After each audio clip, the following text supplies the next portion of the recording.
Hi, welcome to the fifth episode of Topology for the series Gravitation. We have reached the Haussdorf spaces and bases.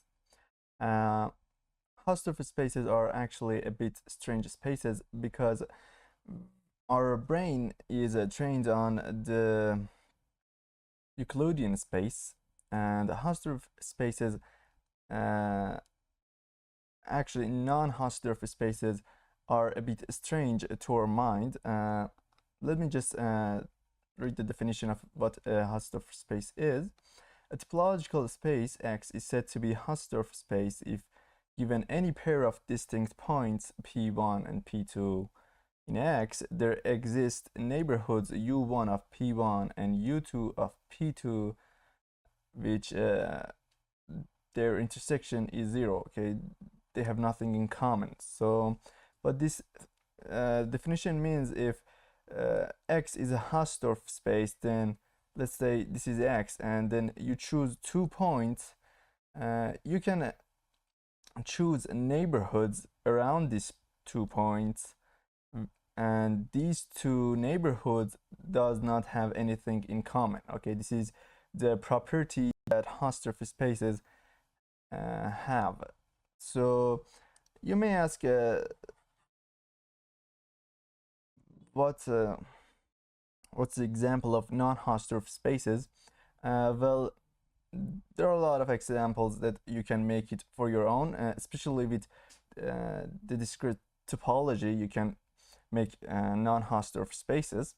But an example I really like is, take this line from -1 to 1 and just cut the 0 out of it. Okay, take the 0 out of it, and let's have 0 plus and 0 minus instead of the only 1 0. Then if you have a neighborhood around 0 plus and 0 minus, as you can see, they will both intersect with each other at some point. So that's an example of non-Hausdorff spaces. You can make a non-Hausdorff spaces with a discrete topology. For example, the trivial topology, okay, 1, 2, 3. Okay, let's say this is your space, and your topology is the trivial topology, which is the X itself and the empty set. As you can see, for 2 distinct points, 2 and 3, there's only one open subset, so this is the only neighborhood that they have. So you cannot choose these U1 and U2 in your space somehow that they do not intersect. So that's an example of non-Hausdorff spaces. Then we have a proposition. This proposition is actually important because this is what makes sequences actually converge in the Euclidean space. The Euclidean spaces are an example of Hausdorff spaces. So if a sequence in X, okay, we call this sequence Pi, if this sequence in X, which X is a Hausdorff space, converges to a limit, let's say the limit is P, then the limit is unique.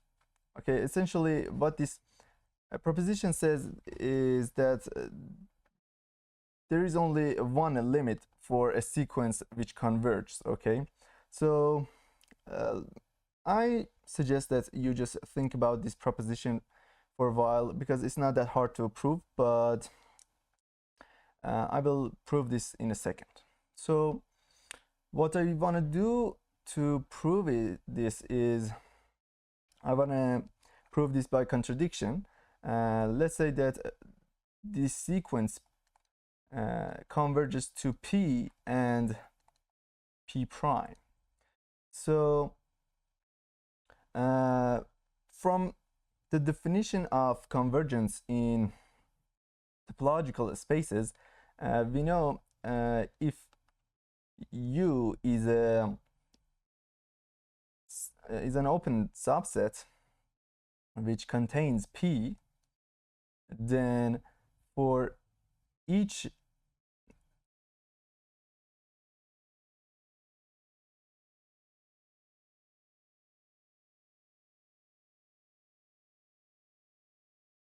then there exists a natural number which all of Pi's will be which after that natural number all of these Pi's will be in our open subset. And you can say the same thing for our second limit. So if P prime is in some open subset U prime, then there exists an N prime which for all n's greater than n, that n prime, all Pi's are a member of U and a member of U prime.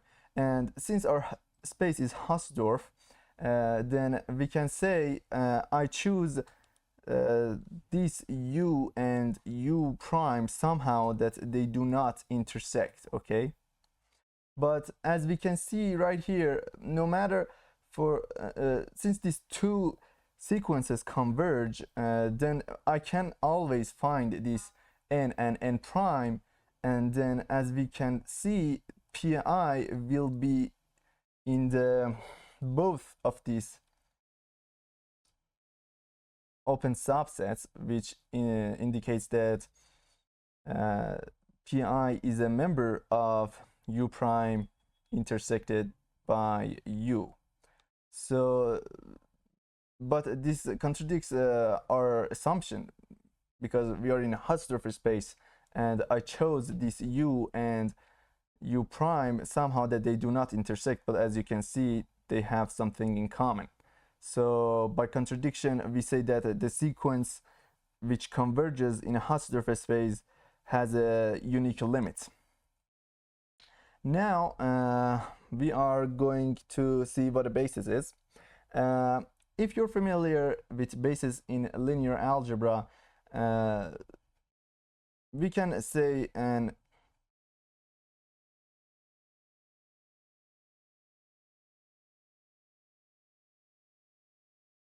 analogy for that in topology.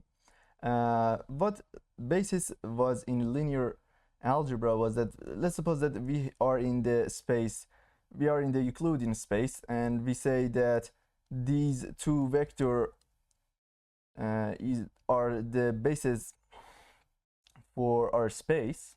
Okay, this is what basis was in linear algebra. It means that if I take a member from this space, let's say, for example, 3 and 2, then I can say this is the tree of the first vector plus 2 of the second vector. Okay, so essentially we can make our space from these two things we chose right here. In topology,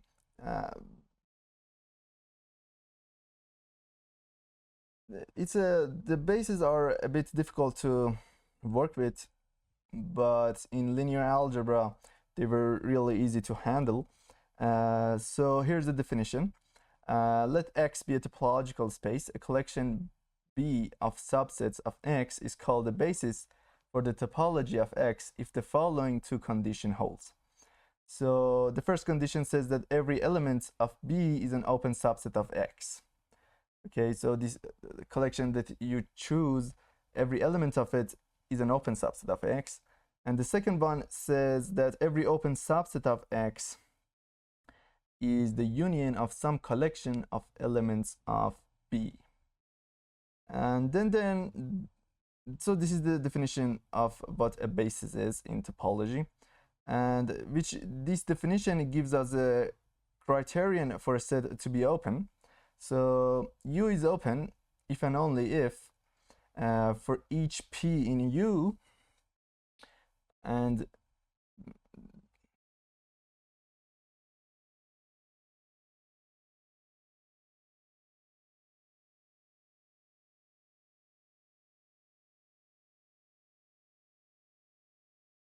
there exists a B in our collection such that P is a member of B, which is a subset of U. This is really easy to prove. First, let's assume that U is open. Then, since U is open, and by the definition of what a basis is,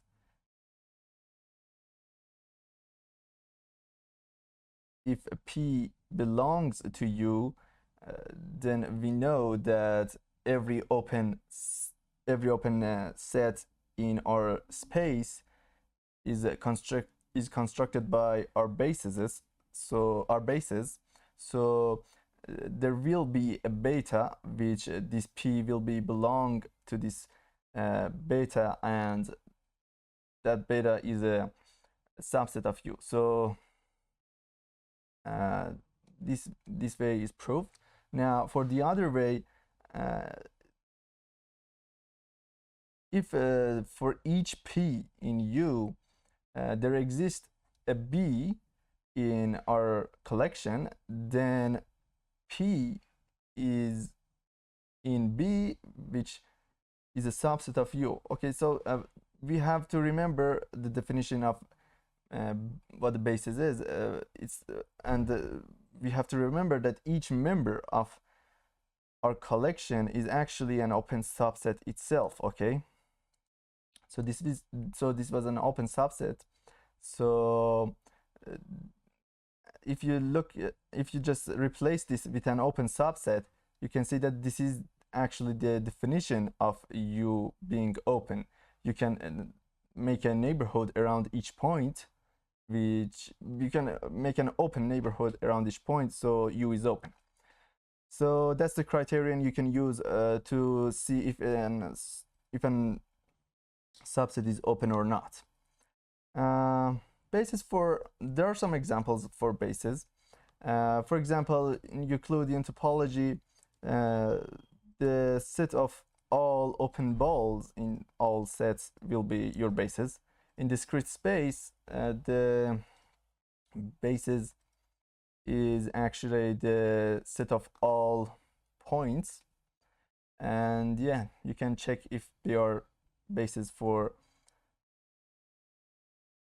your space or not. Then we have the third theorem.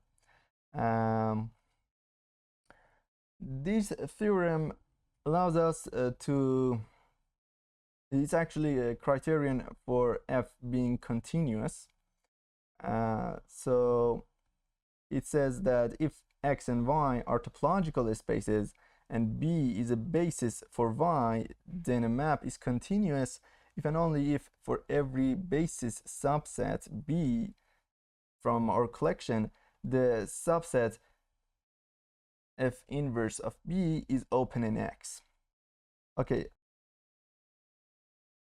so let's prove this theorem. First, let's assume that F is continuous. And we want to show that the F inverse of B, which B is an element of our subset of our collection, is open. Okay, we want to show this. So since F is continuous, then for each open set in Y, the inverse of this open set, okay, so let's say U is an open set in Y, the inverse of this open set will be open since F is continuous, and the only thing you need to do is replace U with B, because as we said, B is just an open set in Y. Okay, So that's it. This is open. This is the one way of our theorem. For the other way, we know that f inverse of b is open in X, and I want to show that f is continuous. Okay, we want to show this. So to prove that f is continuous, we need to show that the f inverse of each open set is open. And as we know, each open set in Y is basically the union of some elements of our basis. So this is U. And since the inverse B is open by our hypothesis, we can say that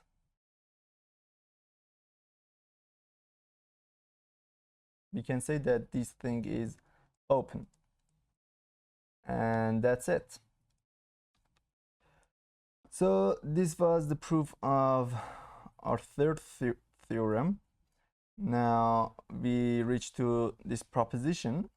One thing we need to pay attention is if you take any subset of your space, then that would not necessarily construct a basis for some topology, okay? So you need to have some properties for that basis to construct this topology. These are the which construct your topology. The union of all elements of your basis needs to be equal to X. And the second one says that if two elements of your collection have the intersection and X is in that intersection, then there exists another elements of your collection such that that element is a subset of B1 intersected by B2. So if these two conditions hold, we say that these collection construct a topology on X. And by the way, this is if and only if, so the other way is also true. So if B is a basis, then also satisfies these two conditions, and we are going to prove that. And we have to know that this basis constructs a unique topology. Let's assume that B is a basis for some topology and prove the first and second condition.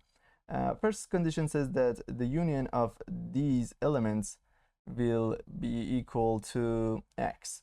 So we know that if B is a basis, then each open set consists of the union of these open sets in B. So X is also an open set.